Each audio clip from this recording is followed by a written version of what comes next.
The First Amendment of the U.S. Constitution guarantees crucial freedoms.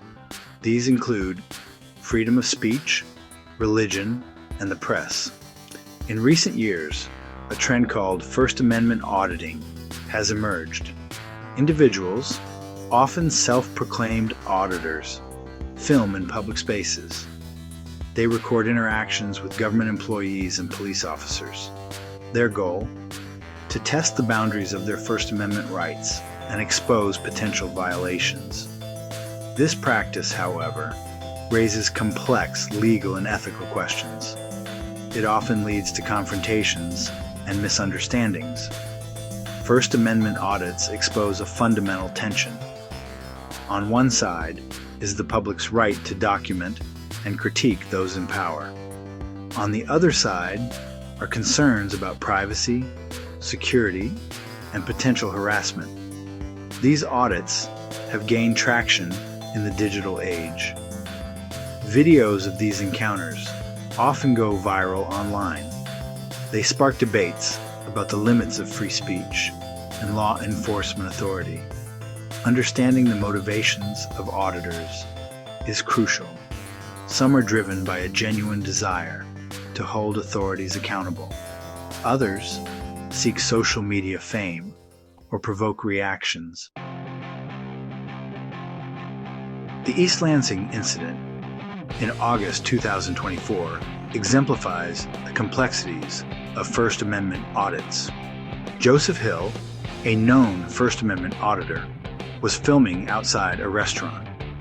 The manager, believing Hill was recording patrons, called the police. When officers arrived, Hill asserted he was conducting an investigation on public property. Despite his claims, Hill was detained. He was later released, without charges. The incident sparked controversy. Legal experts questioned the police's actions, arguing they lacked reasonable suspicion to detain Hill. Hill himself filed a complaint against the officers involved. This incident highlights a common thread in First Amendment audits.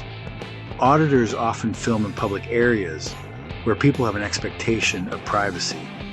This blurring of lines often leads to misunderstandings and escalations.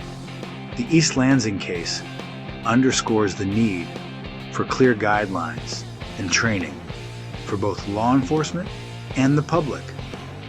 Knowing how to respond to such audits calmly and lawfully is crucial to protecting everyone's rights. The 2021 incident involving George Metz II in Dothan, Alabama, further illustrates the legal battles surrounding First Amendment audits.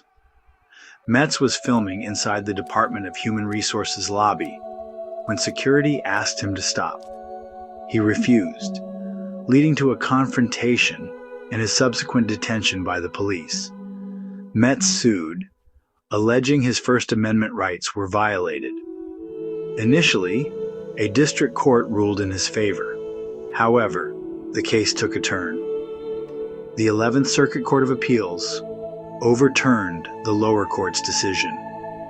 It sided with the officers and the city of Dothan. This case highlights the evolving legal landscape surrounding First Amendment audits. While filming in public is generally protected, the courts have recognized limits, particularly when it comes to safety and security concerns. The Dothan case serves as a reminder that the law is not always clear-cut. What constitutes a violation of one's First Amendment rights versus legitimate law enforcement actions can be a matter of interpretation. The rise of First Amendment audits has thrust the issue of public filming into the spotlight.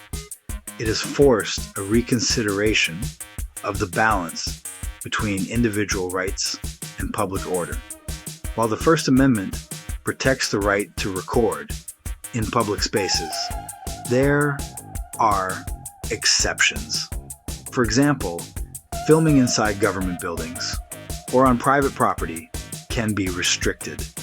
Additionally, filming individuals without their consent, especially if it constitutes harassment or invades their privacy, can have legal consequences.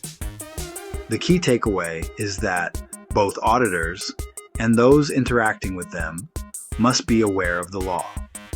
Law enforcement officers should receive training on how to handle these situations appropriately. Citizens should be educated on their rights and responsibilities when being filmed. Open dialogue and education are crucial to navigating this complex landscape. By understanding the nuances of the First Amendment and respecting the rights of all involved, we can strive to create a society that values both transparency and civility.